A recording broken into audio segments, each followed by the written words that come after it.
This is Sharon Livingston, and I'm here with Shannon Sprague. Shannon is a dear friend and a coach. We like to go places because people call her Sharon and call me Shannon. And as a matter of fact, even my husband refers to her as Sharon. So he hasn't called me Shannon yet, so that's good. So Nate might call you Shannon. Right. What kind of coach are you, by the way? I specialize in health and wellness. So people that want to make long-lasting, healthy changes in their life might seek out my services. In specific, what kinds of coaching might you do? I might do coaching that focuses around stress management, health issues, fitness-related issues or challenges, nutrition, and weight management. And as a matter of fact, you do some very interesting weight management, in my opinion, because you do mindfulness. I do. That's kind of like a specialty subset. So I'll work with people on two different scales. One might be an overall holistic wellness coaching program where it involves more than just eating, but that's definitely a component to what they're struggling with. And also, I have a program, it is specifically for mindful eating, which is really a blast because it starts out as the food and eating being the problem, and in the end of the program, it's really even not about the food. Yeah, I've seen some of your work and it's really impressive and helpful, very, very helpful, because I think that so often we are not doing what we're doing. We're doing a whole bunch of other things and we don't even realize how we're not paying attention. Exactly. And we're not experiencing our lives. Right. Thank you for the kind words. And it really allows the person to shed the mindfulness light or flashlight, so to speak, on all different areas of their life.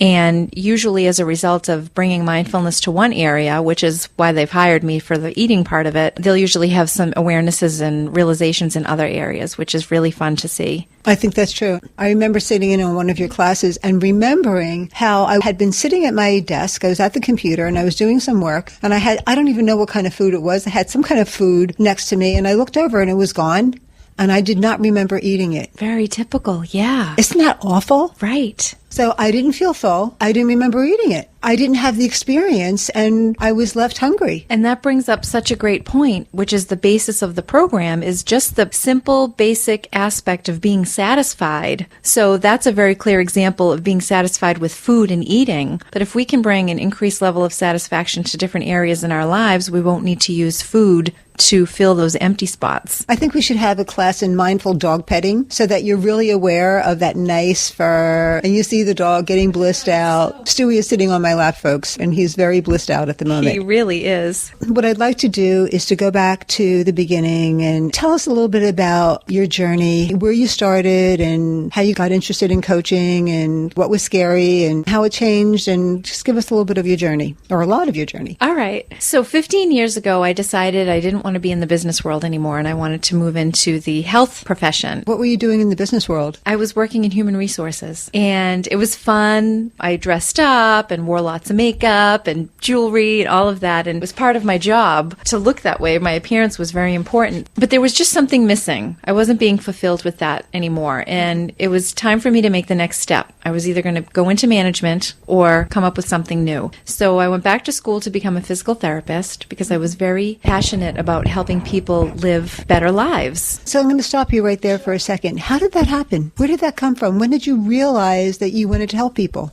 I have a little brother who has cerebral palsy and he's quadriplegic, so he's confined to a wheelchair. And when I decided that I wanted to do this, he was about 5 years old. And the joy in his eyes when he would go work with his physical therapist, the physical therapist had all of these great contraptions to help him do things just like the quote-unquote other kids. So they had these special walkers built for him so he could stand up. They had a special tricycle built for him so he could ride a bike. And I just thought, wow, here he is barely able to bring food to his mouth, but he thinks that he is normal and he's functioning as a normal kid because of all of these adaptations. That's fantastic. Yeah. So really it was my little brother that was the inspiration. I started physical therapy school when I was 26, but I had a couple of years of prerequisites, so I was probably more like in my early 20s. Yes, he's a lot younger than me. Wow. I didn't know that. Yeah, I'm the oldest of 6. He's the youngest. So that began my journey into sciences, and I loved it. I loved learning about the human body and functional anatomy and all of that. I really did. I got out of graduate school and became a physical therapist, and then I had my children, and I decided that I wanted to be a stay-at-home mom, so I put my career on the back burner. How did you make that decision, by the way? I always knew that's what I wanted to do. At a very young age, I wanted to be a mom who stays home and raises her kids, and thankfully when I met my husband at the time, he had the same values. So basically, we bucked up and said, whoever can make the most money works, and the other person stays home with the kids. And it just so happens that he can make more money than a physical therapist. So it was okay that I stayed home and raised the kids full time, which has been great. To me, that's a career. It definitely is a career decision. And what was it about that career that was so important to you that made you make that choice? Because really, nobody can take care of my kids better than I can. I knew them by heart as soon as they were born, and I just knew that I wanted to be with them and nurture them, and I really wanted to instill my values, and I wanted to be the safe haven for them and the person that they come to, and I wanted to see their first tooth pop through and their first step, and it was very important to my husband and I to be there for them because they're not our kids. We're kind of partnering with them in their journey of growing. So I wanted to make sure that they have the values that we think are important for them to carry out into the world. That's really fascinating what you just said, that they're not our kids, that they're their own people. They don't belong to you. Let's talk about that later as we talk more about coaching, because I think that that value is very important in thinking about how we deal with our clients that come to us for coaching. Right. Continue with this wonderful story. I love it. But something really tragic happened within that time that really changed my desire from being a physical therapist, which is kind of like post-illness, post-injury. You're dealing with the person's after effects of something. My father died when he was 49 of heart attack, and I was 26 years old, and at that moment, I started running literally and figuratively from heart disease. He was so young, and I thought, this is not going to happen to me. So it really kind of changed my direction, and I thought to myself, I want to be on the preventative side of things. Instead of when somebody has their heart attack and they come to cardiac rehab and I'm teaching them just how to stand up again without losing their breath, I want to go way back to where they were making their decisions about what to eat and if they were exercising enough. And I thought that I could really have more of an impact on that side of things than I could after the fact. I love that. It started the juices flowing, so to speak, and kind of like lit the flame as to, well, now what? Where do I go? How do I do this? So I got a personal training certification, and I started teaching people how to exercise, which I already knew how to do being a physical therapist, so it was a great foundation for that. But that wasn't enough because that's just the exercise piece. And then I took a class to become a certified nutrition specialist, which I have to put a little asterisk and say it's not a nutritionist. Nutritionist, you go back to school, you get a college degree. This is just kind of like a specialty certification program that gave me just enough information that I could help people with nutrition choices. That still wasn't enough. I still was seeing that there was a real missing piece to the puzzle. And it was the motivation, the accountability, really getting into the psychology of it all. So then I decided to become a meditation teacher, first taking classes myself and having my own practice. And I thought, well, here's the stress management piece of it that so many people bring to personal training sessions, nutrition sessions, that kind of thing. So I had that piece, and I had all these little spokes, if you can imagine like a wagon wheel, but it still wasn't really put together. And then I found coaching. This coaching program that I studied through, or any coaching program for that matter, really encompasses everything. It's a very holistic training method where you can take virtually any problem or challenge and apply coaching methods to it and help the person, empower the person really is what I do, so that they can work their way through it at a systematic approach, of course. Can you nutshell a systematic approach? The first step really is them contacting me and their willingness to change. And how ready are they to change? And that's the first step that we take. Once they decide that, then we can really get the ball rolling. What the system is basically is the person identifies one or two key priorities that they want to make changes on, and then we develop a plan. We dream up their ultimate level of, in my case, wellness, and then we work backwards from their vision and we develop goals. And then each time we get together, we talk about their best experiences first and foremost. We celebrate that and strengths that they used to help get them there. And then we talk about obstacles. What got in your way? How come? What can you do differently? But it's all them. I'm there as their partner and have a skill set to offer as a guide, but really they're the ones running the show. Got it. Before you took the training that you got, before you got help to be a coach, since then, what's changed in your feelings, what's changed in behavior? What are the things that have changed? So coaching has really permeated my entire life, and it also has changed the way that I parent, which I really love because I can bring it home to the house. And now when my kids come home from school, they're young, they're girls, 7 and 9. So my 9-year-old's coming home with a lot of, well, she said this, and today she doesn't want to be my friend, and this person said that to hurt my feelings, that kind of thing.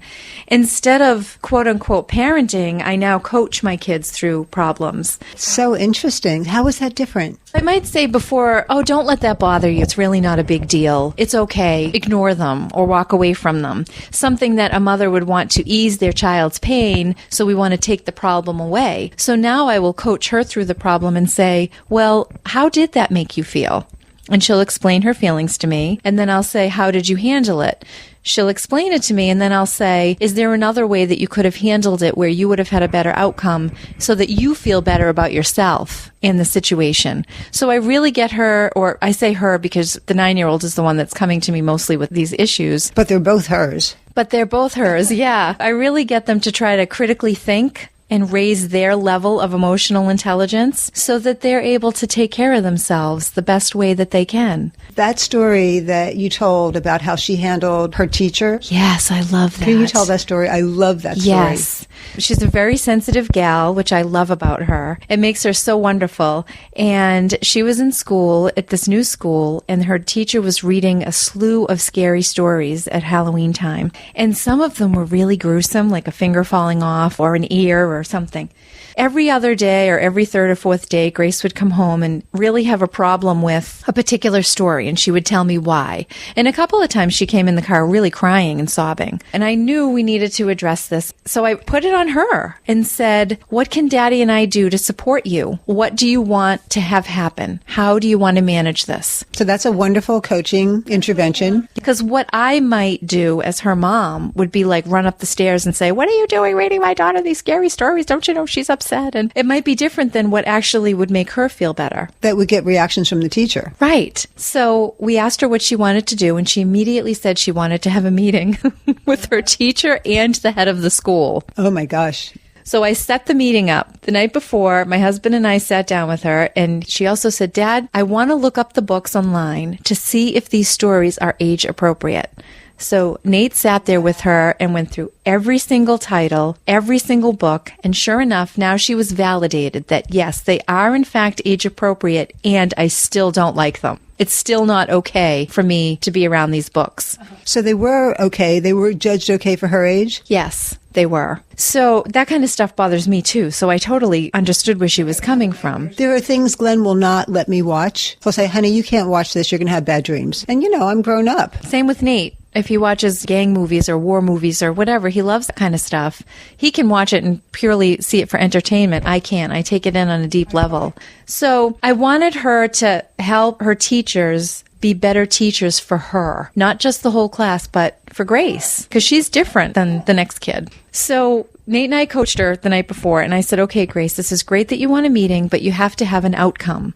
What kind of outcome do you want from this meeting? And how are you going to present it? It's always a great idea to start with a positive. Tell the teacher what you like about her stories that you read, the stories that you like. Tell her what you like so far about being in her class. And then you can tell her what would be more helpful. What great coaching. Thanks. We worked that all through, and we sat down with her, and she said, first of all, I love the school. I'm glad I came here. I love your English program. It's so creative. I'm learning so much. And really, she just was dripping with praise for the teacher. And then she said, and what I would like to see is more lighthearted stories sprinkled in, and that's the word she used, sprinkled in with the group class readings that you're doing, because they're scary to me, they're kind of gross, and they're really bothering me. And I really saw the teacher and the head of the school, they were just really softened. Like Grace, her welcoming approach was so disarming. There really was no way that they could even be defensive because there was no reason to be defensive. I'm sitting there across the table from my 9-year-old daughter thinking, wow, she's my hero. I was so proud I of could her. learn from her. Exactly. So that's one extreme example or dramatic example of how now I use coaching to raise my daughters. So tell the rest of that story, though. That was hilarious. Grace wears glasses, and you can imagine she's shorter than the teacher, so the teacher was kind of looking down, talking to her. And one of the things that happened with Grace is her emotional reaction was turning into a physical response, and she was having belly aches during this whole process. So the teacher said to her something about her belly ache. And so Grace looked over her glasses and up at the teacher and said, just so you know, these belly aches were real, and they were in a direct result to your scary stories. I was scared stiff to come to school. So the teacher took a step back and said, no, Grace, I wasn't saying that your belly aches weren't real. I mean, she stood up to the teacher in such an amazing way, or stood up for herself, I should say. What a tribute to all of you. Thank you. That really is. I mean, I think of that story. I do too. She was such an inspiration. What was the end result with the teacher and the principal?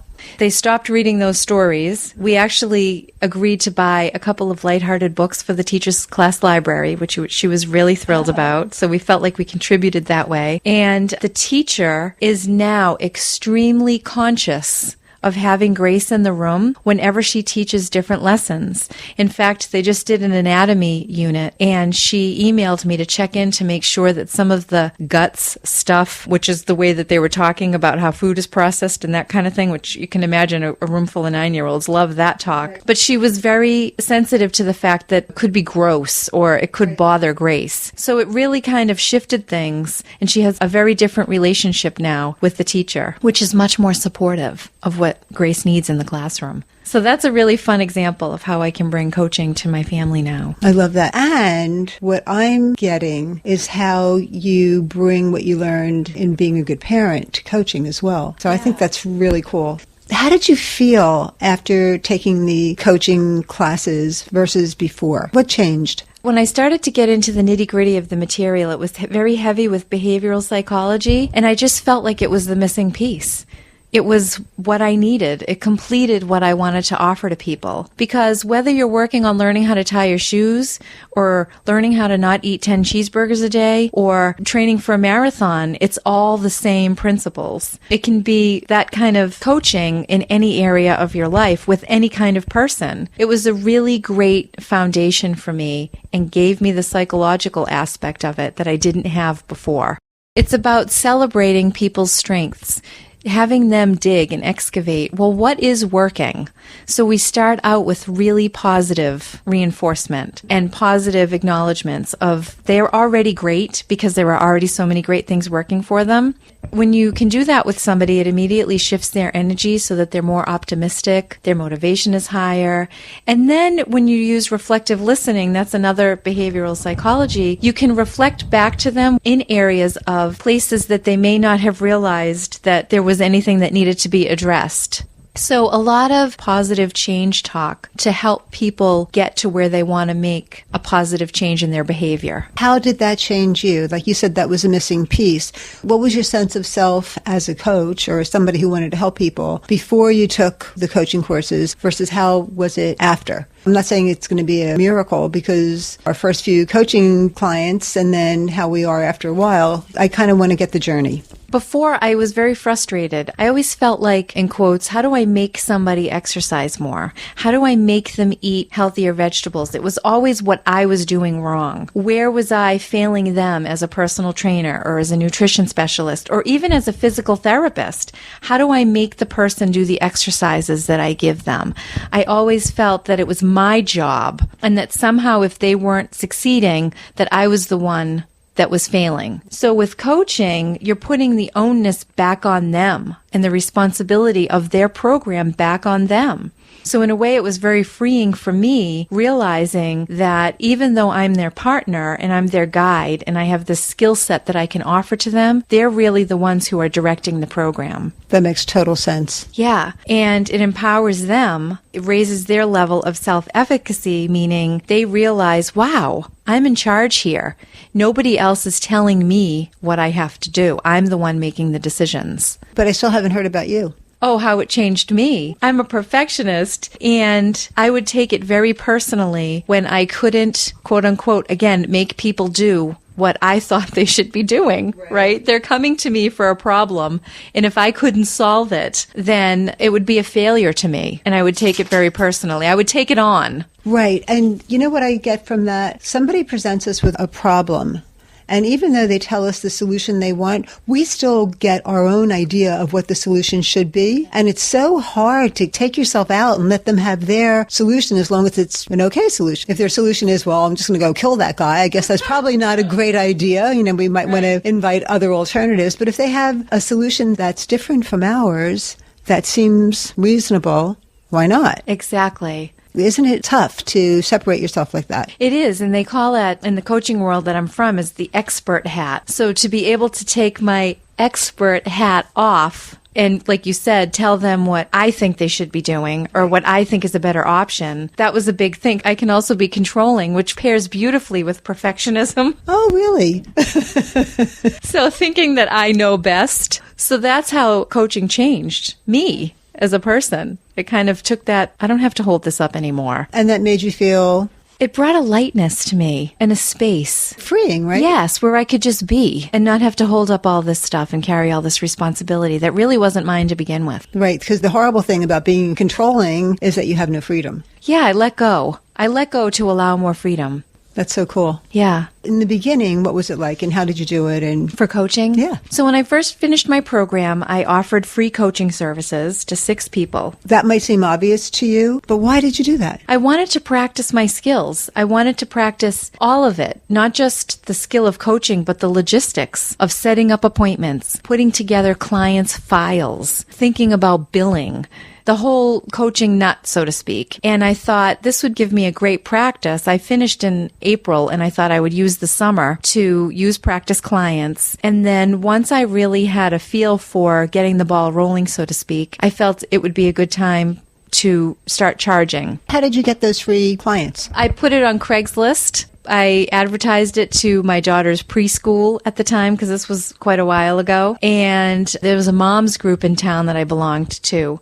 And I typed it up just like a newspaper ad, wanted coaching clients, and made it enticing. And immediately, within 24 hours, I had my 6. How did you make it enticing? I would say if you're stressed or want a better health, if you dream of a better you, or if you want to live the best way that you can be, mixed in with a little bit of humor, then I'm the person for you to call. And I made sure that I had all of the different aspects and areas that I can coach: the fitness, the nutrition, the stress, the weight, the health management. And that worked. It worked, yes. And they were strangers? Yes. Interestingly enough, the only one that wasn't a stranger was a teacher from my daughter's school. So I was a little bit nervous about that one. But she ended up being one of the most successful clients that I had, which was really cool. Successful meaning? That she met most of her goals that she set for herself from her subjective report of her transformation and the work that she did with me. She loved it. Mm-hmm. What did you learn along the way with the free clients, and then what happened as they started paying? So tell me that evolution. So something that I really learned about myself was that I did not set enough boundaries with my clients to take care of myself as a coach, which is so amazingly important. 6 years later, I can tell you that it's a really big lesson, and probably would be the number one thing that I would tell any new coaches coming out of school, is to really set firm limits and set firm boundaries with your clients as far as time management. It was okay for me if I was coaching a client and we went over by 15 minutes. That's not really what I mean, but Is that an important dynamic to consider? absolutely. Yes. You could say for me, if it happens once in a while, if there's a outstanding circumstance where you really need to address something right now. But if it's happening over and over again, my clients would feel, and it happened mostly with the clients that were free because I was getting my feet under me, but I would let them go on and ramble. And oftentimes I was the first person that they were talking to about a situation. And I quote unquote would feel bad stopping them or interrupting them. And it also hindered the coaching call. Some of my calls I do on the phone. So it would hinder that. It would hinder the session because we would totally get off track. So it was a real skill for me, something that you really have to put to practical use. And they can tell you about it in coaching school, but to get out and to really manage your time, that's a real big deal. To have a boundary so that your heart isn't drawn in and wrenched out of your body. Right. Because it's okay if this is the first time that they're talking about something, and it's okay for you to still have your limitations as a coach and stay within your scope of practice, your coaching practice, which is so important. So that's changed a lot for me. And it changed a lot even going from my practice clients to my paying clients. The practice clients were much more apt to call me at the very last minute, like 15 minutes before a call, or they wouldn't even answer my call because it was free. So I don't think they had as much value to the coaching. They didn't respect it as well. That's right. It's kind of sad that it's like that. It really is. So then I tried a paying schematic where people would pay me by session, and they usually would bring the money with them to the session and hand me a check. Well, that was very different from now. I will sell like 6 sessions in a package, and they have to pay online before they even come see me. Because sometimes people wouldn't bring payment with them and they'd already be there. So do I turn them away? And then they would take months to pay me. Remember you said bringing parenting to coaching? Just to touch back on that, if you are a firm, loving parent, even with your coaching clients, it works best. So if they have clear boundaries and clear guidelines. Yes, they tend to respond with more respect for the process and for the coach and for themselves. Right. Which is most important. If they skip their session or they don't pay for their session, but they come anyway, they're really not showing up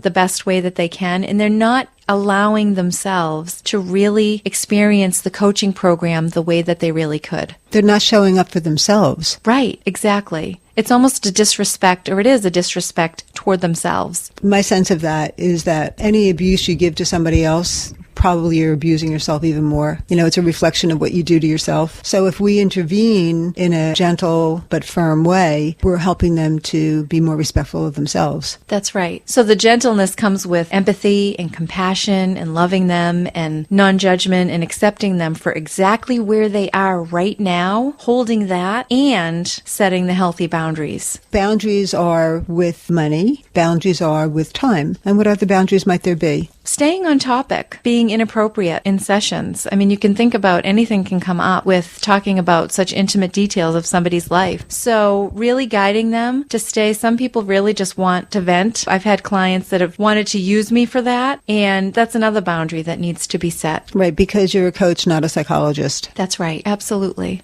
There have been a few times where the coaching program will end because the realization is that they need something more, which I'm not trained at all. And that's not what their purpose was to come to coaching. So like you mentioned, there are so many different boundaries that need to be set. That's really, really cool. I mean, even like language and... Yes. It's fascinating, isn't it? It really is, yeah. Like things you wouldn't expect to be an issue. That's right. There's another whole dimension of learning. You can learn how to be a coach by reading a book and going to school. But then when you get out of school and you're actually dealing with human beings and all of the things that come with it. All the permutations and combinations of traits. There's so much more to learn. I learn from my clients every time I work with somebody.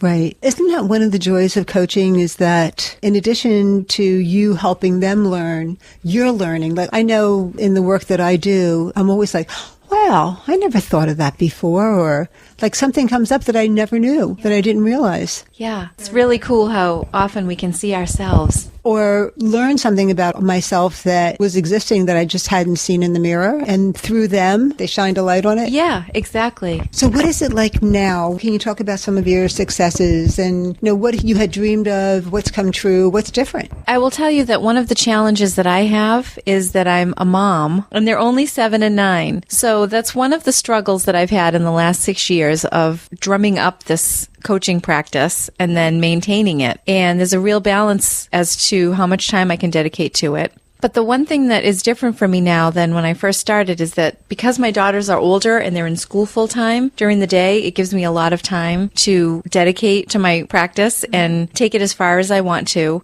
One of the other things that I've grown wiser on is to really make sure that somebody's ready to work with you. I mean, really spend a good deal of time at the beginning when you first meet somebody to really make sure that they're ready to make changes and or it's coaching that they need and not something else. Like psychology, because when I first came out of school, I had more than my share of people who just were not ready for coaching. They did need psychotherapy or something else. They wanted a place to vent, but they didn't really want to work. That's right. Usually come out by like the third session that I would start getting a hunch that something is just not right here. They wouldn't meet any of their goals. They didn't really want to talk about what they had set forth for themselves. They just wanted to vent. How did you get your clients, your paying clients? I got my paying clients, a couple through a doctor's office, which was a really nice thing, a chiropractor, offering workshops. So whatever my skill set is, pick one of them. For instance, I did a half-day mindfulness silent retreat that was fun. It included some mindful eating and some yoga and things like that. Somebody hired me after that retreat. Oftentimes, if I do separate little workshops, I can drum up some interest there. A yoga studio, word of mouth. Somebody will work with me and then refer somebody else to me that they might know. That's great. Do you have any success stories that you could share that you're particularly proud of? Early last year, it's been almost a year now since I worked with this particular person. This gentleman came to me for coaching and he sat in front of me with his arms crossed and his legs crossed, and he just seemed so closed down. And I hadn't coached somebody for a while, so myself, I was a little rusty. I thought, here's a challenge for me, right? He wanted mostly material goals, which is fine. It's his program and they're his goals. He wanted a second home and he wanted his own business, and he didn't want to go deeper and really dive into where he needed to go in order to do his work, in my opinion. That was just kind of the snapshot of when I first met him. And over 6 weeks, 6 sessions that I had with him, he just blossomed like a flower. In 6 weeks? In wow. 6 weeks, it's the fastest transformation and change I've ever witnessed as a coach. And just by me kind of taking a back seat and making space for him to process through what he was fighting himself with is what it turned out to be. It was interesting to see that his goals were still the same at the end of the sessions, and the motivation behind it was because he wanted to be a better person. So instead of obtaining all of these things, he wanted to grow, and he was even thinking about going into a service profession. And now his body language was he sat back with his arms behind his head and one leg just lazily crossed on top of the other and just really comfortable. And he had a huge emotional release in the middle of the program with me, and I just really saw this person take the plunge and really take a big risk in letting himself just fall completely apart so that he could really see what he needed to see in order to get a clearer picture of where he wanted to go. Right, because sometimes you have to throw the deck up in the air and let it come back and reorganize to figure it out. You have to go through the chaos to reorganization. But his strengths that helped him do that were fearlessness. He had this person here sitting in front of him that he just totally trusted. He totally trusted the process. He trusted himself. He trusted me. He just dove right in, and he had big changes. What allowed that to happen? How did he go from all cross-legged and crossed-armed to open? I think he kept taking risks and taking chances little by little each week. We did a lot of meditating together and just the exercises. He would come to me with an issue or a challenge, and I would recommend a reading. So his chosen path of getting there, so to speak, I think helped him to change his self-talk. He was really down on himself when we first started. A lot of negative self-talk. So we worked a lot with affirmations and noticing when he was going into that negative self-talk, and we would change that to be more positive. So you gave him options. Yeah, I presented tools to him, and he would try different things out. What I think is really interesting is how you are giving him full credit for his growth. And what do you think Shannon deserves credit for in that process? You know, Sharon, I think that the biggest thing that I did for him was make space for him to go through all of those layers. I just said, it's okay. I worked with some energy techniques with him, and I just made the space big enough to allow him to fall apart and put himself back together. But also, I really provided a loving, supportive, healing environment for him to do it in, and safe. And how did you do that? Just being me. I get that. I totally get it.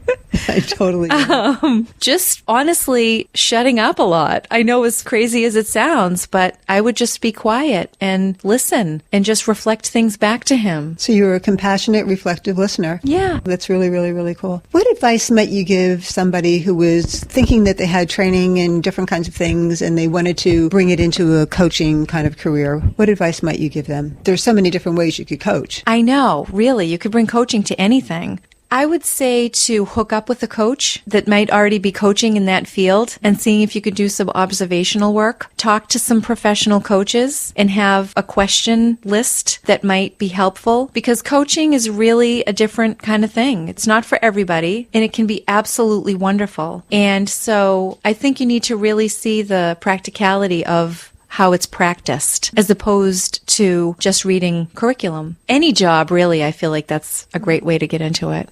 And how important do you think the training was? I think it was crucial, absolutely crucial, because the material that I learned, I had never been exposed to before. Learning that psychology piece of it to help people make positive changes in any area of their life is absolutely the key to being a successful coach. One of the most important keys, I should say. It was just fascinating to me when you said that you brought it into your parenting and the way you talked about not owning the children. I just love that.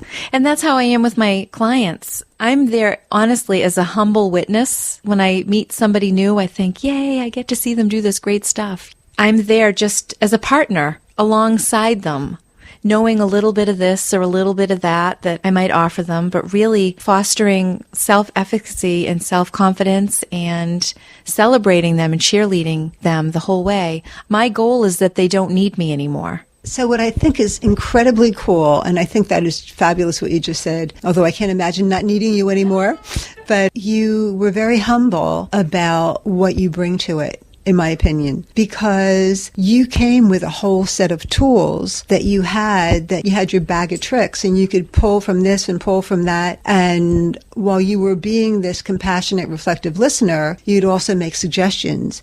And it sounds like you pulled that from your training in all these different areas, from your coaching training, from your PT training, from your nutrition training. I mean, that is an accolade to you as a trainer, to have all of that and to be willing to hold with an open hand, not clutch. Right. It's important for me to empower my clients and my kids to really make their own decisions and make their own awarenesses. And I can ask them open-ended questions if I need to help guide them to get to that place. But when somebody makes their own awareness, I had a client, she came to me for weight issues specifically, and she probably has at least 100 pounds to lose. So she has a significant amount of weight that she would like to lose as her goal. Toward the end of our working together, she kept talking about how she's always wanted to take swimming lessons, but she kept saying, not until I lose weight, there's no way I could get into a bathing suit with this body. This body. It was always like something separate from her. Except for one day, she was chatting with me, and just through asking her some open-ended questions, she was mid-sentence and said, oh, wait a minute.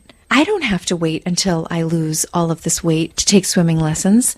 I can wear whatever I want, no matter what my body looks like, because she had had such a profound shift internally and such a change of a positive self-image that it didn't matter. Her body was just a body. It was just an image of her, but it wasn't her. But if I had said to her, it doesn't matter what you look like, you can put a bathing suit on and take swimming lessons, compared to 6 weeks later when she had her own awareness of that, right, it was so much more powerful and so ingrained in her.